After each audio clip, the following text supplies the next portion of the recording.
தேர்தலுக்கு முன் ஒரு நிலைப்பாடும் ஆட்சிக்கு வந்த பிறகு ஒரு நிலைப்பாடும் எடுப்பது சரியா என தாவேக அரசுக்கும் முதலமைச்சர் விஜய்க்கும் பெரும் கேள்வி எழுந்துள்ளது. முதல்வர் விஜய்க்கு எழுந்துள்ள இந்த முதல் சிக்கல் குறித்த பிரத்யேக பின்னணி தகவல்களுடன் நேரலையில் இணைகிறார் எமது செய்தி தலைமை சண்முகசுந்தரம். வணக்கம் சண்முகசுந்தரம், இது குறித்த கூடுதல் விவரங்களை சொல்லுங்க. ஆனந்தி, கன்னியாகுமரி மாவட்டம் மணவாளக்குறிச்சியிலே செயல்பட்டு வரும் மத்திய அரசுக்கு சொந்தமான இந்திய அருமணல் ஆலை, அதாவது இந்தியன் ரேர் எர்த் லிமிடெட் என்று கூறுவார்கள், IREL என்று அழைக்கப்படுகின்ற இந்த நிறுவனம் இதற்கு தேவையான இந்தியாவுக்கு தேவையான அணுக்கனிம மூலப்பொருட்களை வழங்கும் நோக்குடன் கீழ்மிடாலம், மிடாலம், இணையம், புத்தன்துறை, 7 தேசம், கொல்லங்கோடு வரை உள்ள கிராமங்களில் சுமார் 1800 ஹெக்டேர் பரப்பளவிலே அணுக்கனிம சுரங்கம் அமைக்க 2015ஆம் ஆண்டிலே மத்திய அரசு முடிவு செய்திருந்தது. இது தொடர்பான அணுசக்தி துறையினுடைய கோரிக்கை ஆய்வு செய்த அப்போதைய அதிமுக அரசு தமிழகத்தில் இருந்த பொழுது 1144 ஹெக்டேர் நிலத்திலே அணுக்கனிம சுரங்கம் அமைக்க 2020ஆம் ஆண்டிலே ஒப்புதல் அளிக்கிறது. அதைத் தொடர்ந்து அந்த நிலங்களை அணுக்கனிம சுரங்கம் அமைக்க ஒதுக்கீடு செய்து 11/6/2021 மத்திய அரசு ஆணை பிறப்பிக்கிறது. 2021 ஜூன் 11ஆம் தேதி.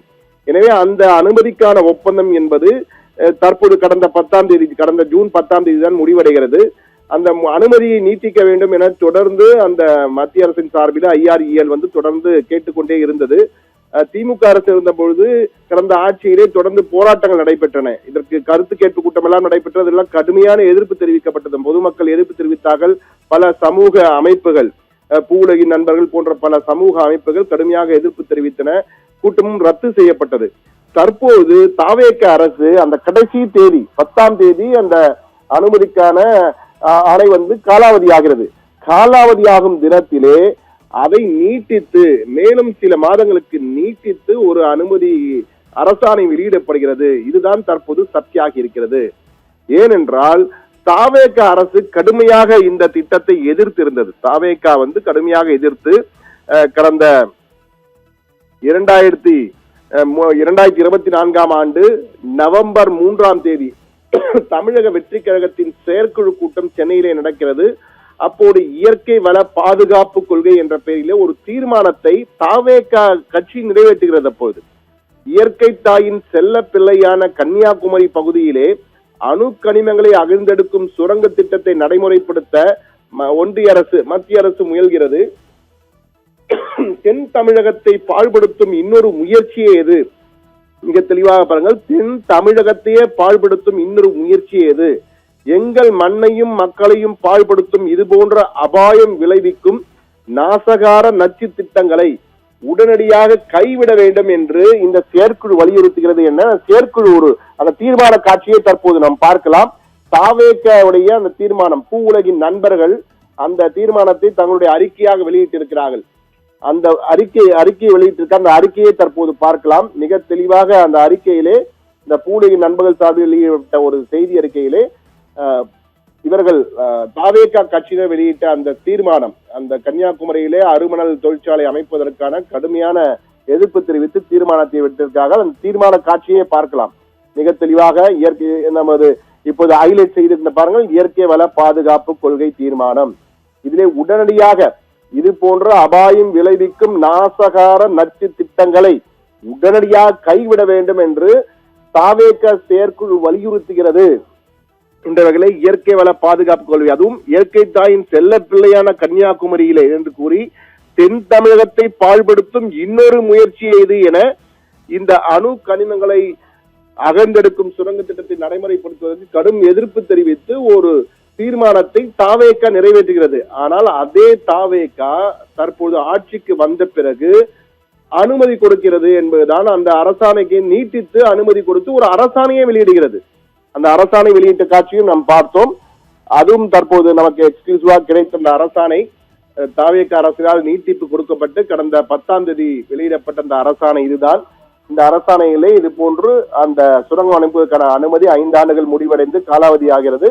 அந்த கடந்த கடைசி தேதி அன்று நீட்டித்து அந்த அரசாணை வெளியிடப்பட்டிருக்கிறது. எனவே இதனை கைவிட வேண்டும் என கடுமையான எதிர்ப்புகள் தற்போது எழுந்திருக்கின்றன. கன்னியாகுமரி மாவட்டத்திலே இந்த திட்டம் கைவிடப்பட்டது என்று மக்கள் நம்பிக்கொண்டிருக்கிறார்கள். பெரும்பாலான மக்கள் இந்த திட்டம் கைவிடப்பட்டது என்றால் இந்த அணுக்கரிம சுரங்கத்தை அமைக்க வேண்டும் என்பதிலே உறுதியாக இருக்கும் மத்திய அரசு டங்ஸ்டன், தாமிரம், நிக்கல், பிளாட்டினம் உள்ளிட்ட 24 வகையான முக்கிய கனிமங்களையும் சோடியம், யுரேனியம், மோனாசைட் உள்ளிட்ட 6 வகையான அணு கனிமங்களையும் தோண்டி எடுப்பதற்கான சுரங்கங்களை அமைப்பது குறித்து பொதுமக்களிடம் கருத்து கேட்கும் கூட்டங்கள் நடத்த தேவையில்லை என்று ஒரு மாற்றத்தை கொண்டு வந்து அவர்களே கொண்டு வந்தார்கள். இவற்றுக்கான சுற்றுச்சூழல் அனுமதியை இனி மத்திய அரசே வழங்கும் என டைரக்டாக கருத்து கேட்பு தேவையில்லை என்ற வகையிலே 2024 ஒரு ஆணையை பிறப்பித்து விட்டார்கள். எனவே தற்போது அனுமதி நீட்டிக்கப்பட்டிருப்பதால் மிக எளிதாக மத்திய அரசு இந்த IREL மூலமாக அந்த சுரங்கத்தை அமைப்பதற்கான ஏற்பாடுகளை செய்யக்கூடும் என்றால் இது மணவாளக்குறிச்சி பகுதியில் இயங்கும் இந்திய அருமணல் ஆலையால் ஏற்கனவே கதிர்வீச்சு காரணமாக சுற்றுப்புற கிராம மக்கள் புற்றுநோய், சிறுநீரக பாதிப்பு, தோல் நோய், ஆஸ்துமா, கருச்சிதை உள்ளிட்ட பாதிப்புகளை தொடர்ந்து சந்தித்து வரும் சூழலில் இப்பொழுது அணுக்கரிம சுரங்கம் அமைக்கப்பட்டால் ஒட்டுமொத்த மாவட்டத்திலும் புற்றுநோய் உள்ளிட்ட கொடிய நோய்கள் ஏற்படும் பாதிப்புகள் அதிகரிக்கும் என அப்பகுதி மக்கள் தொடர்ந்து குற்றம் சாட்டி வருகிறார்கள். தற்போது இதனால் மிகவும் அச்சப்பட்டிருப்பதாகவும் அங்கிருந்து வரும் தகவல்கள் தெரிகின்றன. அதை நமது கன்னியாகுமரி செய்தியாளரும் உறுதிப்படுத்தியிருக்கிறார். எனவே இத்தகைய அரசாணையை ரத்து செய்ய வேண்டும் என மக்கள் கோரிக்கை விடுத்திருக்கிறார்கள். கடந்த ஆட்சியில் நடந்த அதே நிலைமை அணுக்கழிவு சுரங்கம் அமைப்பு விஷயத்தை தொடர்கிறது என மக்கள் வருத்தம் தெரிவித்துக் கொண்டிருக்கிறார்கள் தான் கூற வேண்டும். அதிமுக அனுமதி கொடுக்கப்பட்டது. ஸ்டாலின் அரசாங்கம் இருக்கும்போது, திமுக அரசாங்கம் இருக்கும்போது அதற்கான அனுமதியை நீட்டிக்க தொடர்ந்து கடிதம் எழுதினார்கள். ஆனால் அவர்கள் மக்கள் எதிர்ப்பு அதிகமாக இருந்தால் அனுமதி ஆணையை கொடுக்கவில்லை, நீட்டிப்பு கொடுக்கவில்லை. ஆனால் தற்போது தாவேக அரசு காலாவதியாகக்கூடிய அந்த கடைசி தேதியிலே நீட்டிப்பு கொடுத்து அரசாணையை வெளியிட்டிருக்கிறது. இதற்கு கடும் எதிர்ப்பு தற்போது பூ உலகின் நண்பர்கள் போன்ற சமூக அமைப்புகளும் எதிர்ப்பினை தெரிவிக்க ஆரம்பித்திருக்கிறார்கள். தற்போது முதலமைச்சர் விஜய்க்கு ஒரு அன்பு வேண்டுகோளை கன்னியாகுமரி மக்கள் சார்பிலே சத்தியம் தொலைக்காட்சி மூலமாக வைத்திருக்கிறார்கள். அதாவது இந்த நீட்டிப்பு கொடுத்த அரசாணையை ரத்து செய்ய வேண்டும். முதலமைச்சர் தன்னுடைய அதிகாரத்தை பயன்படுத்தி இந்த அரசாணையை ரத்து செய்ய வேண்டும். என்றால் மக்கள் குரலாக எங்களுக்கு ஆதரவாக நீங்கள் தாவேக செயற்குழுவிலே ஒரு தீர்மானம் நிறைவேற்றீர்கள். நீங்கள் தமிழகத்தின் செல்லப்பிள்ளை என்று கூறினீர்கள் கன்னியாகுமரியை. தற்போது தென்னகத்திற்கே பாதிப்பு ஏற்படும் வகையிலே இது ஒரு மிகப்பெரிய அழிவினை கொடுக்கும் என்ற வகையில் மக்கள் சார்பாக இந்த கோரிக்கையை வைத்திருக்கிறார்கள். முதலமைச்சர் விஜய் நிச்சயமாக இந்த கோரிக்கையை ஏற்று இந்த அரசாணையை ரத்து செய்ய வேண்டும் என்பதுதான் தற்போது கன்னியாகுமரி மக்களின் ஒருமித்த குரலாக எதிரொலிக்க, குறிப்பாக மணவாளக்குறிச்சி பகுதியில் உள்ள மக்களுடைய ஒருமித்த குரலாக எதிரொலிக்க என்றுதான் கூற வேண்டும். தற்போது பூ உலகின் நண்பர்கள் போன்ற அமைப்புகளும் இதற்கு கடுமையான எதிர்ப்பு தெரிவித்து முதலமைச்சர் விஜய் உடனடியாக அந்த நீட்டித்த அரசாணையை ரத்து செய்ய வேண்டும் என்ற வகையிலே கோரிக்கை வைத்திருக்கின்றனர். CM விஜய் முதலமைச்சராக பதவியேற்ற பிறகு அவருக்கு வந்திருக்க முதல் சிக்கல் இது. ஏனென்றால் தாவேகா தேர்தலுக்கு முன் கட்சியினுடைய செயற்குழுவிலே அதிகாரப்பூர்வமாக இந்த தீர்மானத்தை நிறைவேற்றியிருக்கிறது. அந்த தீர்மானத்துக்கு எதிராக தற்போது ஒரு முடிவினை எடுத்திருக்கிறார்கள். எனவே முதலமைச்சர் தலைவராக இருந்த விஜய்க்கு முதலமைச்சரான பிறகு வந்திருக்கும் முதல் சிக்கல் இது. முதலமைச்சர் விஜய் என்ன செய்ய போகிறார்? அரசாணையை ரத்து செய்ய போகிறாரா, அல்லது அதற்கு விளக்கம் கொடுக்க போகிறாரா, அல்லது மத்திய அரசுக்கு கடிதம் எழுதி இதை நிறுத்த வேண்டும் என கோரிக்கை வைக்க போகிறாரா? என்ன செய்ய போகிறார் CM விஜய், முதலமைச்சர் விஜய் என்பதுதான் தற்போது மிகப்பெரிய கேள்வி. நிச்சயமாக இந்த சிக்கலை, சவாலை முதலமைச்சர் விஜய் எப்படி சமாளிக்க போகிறார் என்பது அடுத்தடுத்த தினங்களில் நமக்கு தெரிய வரும். ஆனந்தி, கன்னியாகுமரியில் உள்ள அணுக்கனிம சுரங்கம் அமைக்க நீண்ட காலமாகவே அப்பகுதி மக்கள் எதிர்ப்பு தெரிவித்து வந்தனர்.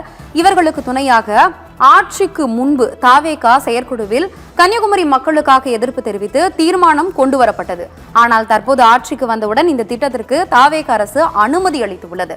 இதனால் கன்னியாகுமரி மக்கள் அரசாணையை ரத்து செய்ய வேண்டும் என முதல்வர் விஜய்க்கு கோரிக்கை வைத்துள்ளனர். இதுகுறித்த கூடுதல் விவரங்களை எமது செய்தி தலைமை சண்முக சுந்தரம் வழங்க கேட்டோம். தகவல்களுக்கு நன்றி சண்முக சுந்தரம்.